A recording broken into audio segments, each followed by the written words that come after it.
Sasquatch is nothing unusual, really. Think about it. In our midst, in North America, today,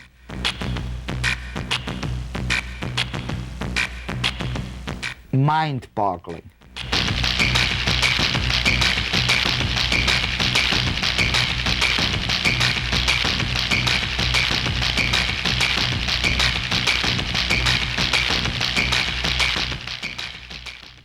I came from Switzerland in 1953, in October. I worked on a dairy farm in Calgary. And one evening on the CBC radio news, there was a report of the Daily Mail newspaper from England making this expedition to the Himalayas looking for the abominable snowman. I told the dairy farmer that was sitting on the table having supper, I said, wouldn't this be something to go under a search like this? And he said to me, you don't have to go that far to get something like it in British Columbia. And this thing just somehow just grabbed me. And here we are in 1994, 95, and I'm still at it.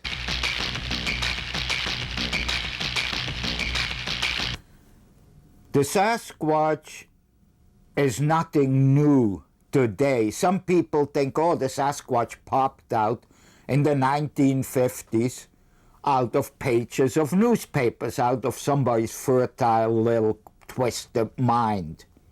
Not so at all. The Sasquatch was well known, or the concept of the Sasquatch, to the North American natives, up and down the coast here, and again across North America. But basically, along the Pacific coast, the natives had all kinds of names for these creatures. The Sunakwa, the Bukwas, the Bakwas, and their own particular name from each tribe, all meaning wild man of the woods, the cannibal woman, the wild woman of the... whatever the terms, whatever the meaning is. There's ample proof of this in all the totem poles and masks which you see in museums and totem poles in Victorias and all over, of the figure with the whistling lips, like pocket lips. This is a typical Sasquatch or Sunakwa Bukwas characteristics, the whistling pursed lips, indicating a high-pitched whistling these creatures are supposed to make.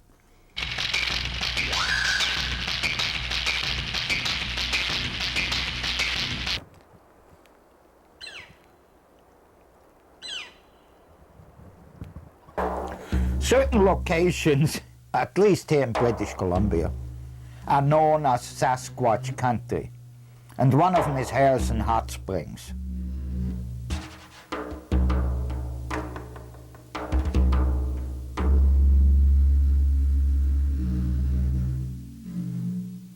Back in 57, 58, the centennial year, I think it was 100 year of British Columbia Confederation or whatever, Harrison Hot Springs proposed to have a Sasquatch hunt as their centennial project, which then got worldwide publicity. You know, a community gonna look for a hairy monster, wow, you know, kind of thing.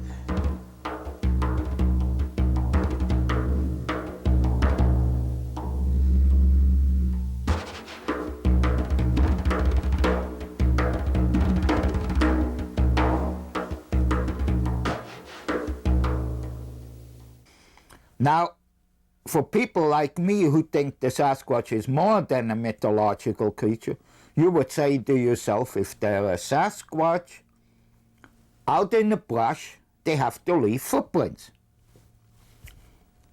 Sure enough, footprints were found, and I have saw down in Northern California, here, there, all over that place. Then one would say, well, if there's Sasquatch out there and people have cameras, somebody would have taken a picture of one.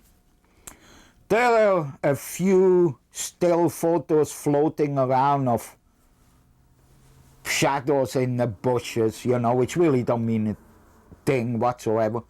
But then we have the Patterson film, Bluff Creek Bigfoot film, for October the 20th of 1967. The area is 40 miles south of the Oregon border and 20 miles inland from the Pacific. And we all of us went down there at one time or another and saw tracks in there. So Patterson and his partner Bob Gimlin went there. They spent about 10 days riding around on horseback on the logging roads up and down the creeks when they came across this creature down by the creek and filmed 24 feet of 16mm color film. It's the only film which ever stood up to our rigorous investigation. I spent, since the summer of '68, investigating the film. I found no evidence that the film is faked. None. Which then, of course, would mean that the film quite possible is showing a live female living Sasquatch striding across a sand and gravel bar.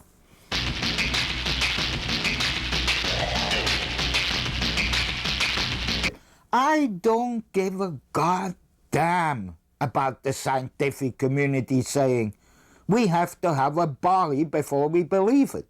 I don't give a damn what this moron believe or not. Because who are these people? When I'm out in the bush, let's picture this, I'm out in the bush, way up someplace, and there are 5 Sasquatch wandering around there, and I film and photograph them, just as a scenario.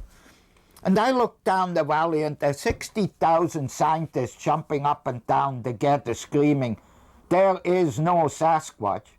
You see, you know I'm getting on. It doesn't matter to me what they're saying when I'm up there looking at one. I have never seen a Sasquatch. The only thing I ever saw was footprints. I know people say, how close did you ever get to a Sasquatch? Just like saying, how close did you ever get of getting pregnant? I do damn well are or you are not.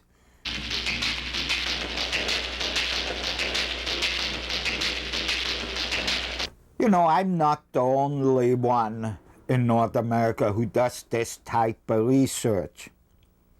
I'm the longest lasting. I found over the years, I got to the point was contacted by so many people who told me I'm gonna spend the rest of my life looking for Sasquatch.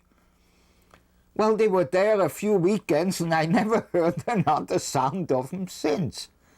And so I'm getting rather very, very hostile and peeved off and don't want to be bothered anymore with it, you know. Because you have to be really a dedicated person and either totally crazy or dedicated to do this type of things, you know. There are a few good researchers across North America, but as far as I know, there is not one of them who dedicated his total existence to it, this thing. For them, it's all, well, when I have my holidays or when I have time or when this or when that, between my family, my jobs and all this, whatever time I can find, I'd be involved. That's not good enough, in my view. If you get involved in something, you really, if you think it's worthwhile doing, it should be done well. Don't fool around with it. You know, you're not collecting stamps, you're looking for Sasquatch.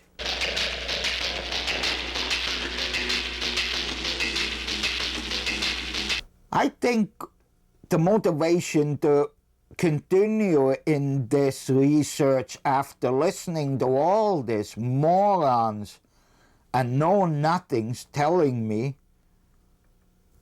that there's nothing out there and no one without ever having done anything, I think is number one, to finish the job.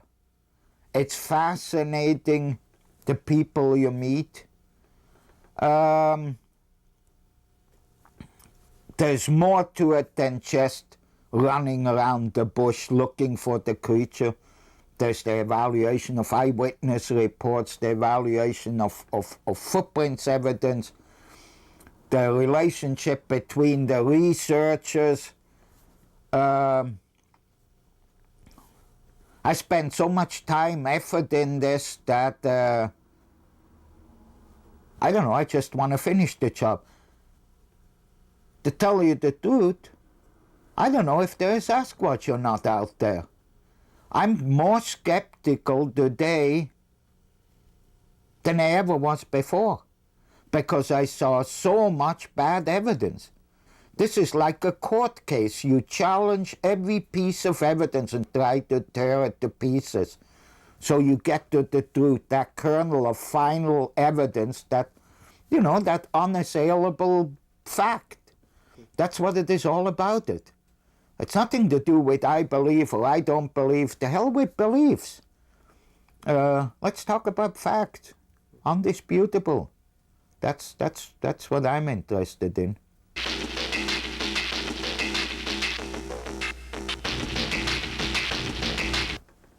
If the Sasquatch is ever found, I mean a body, obviously a dead one,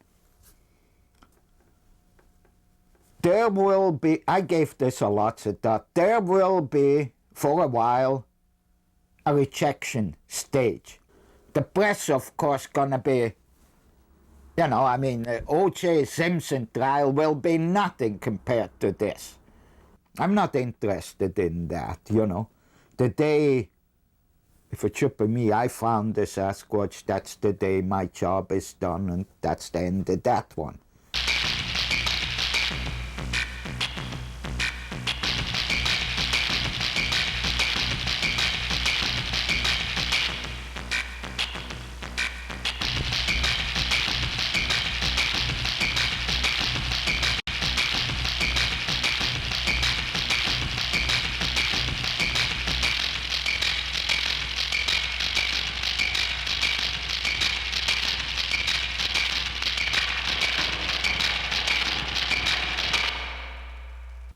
I heard the other night, I forgot if it was on the radio, on TV, or read it, when this guy was talking about this guy entering the academic world, academia, he calls it macadamia, you know, like the nut.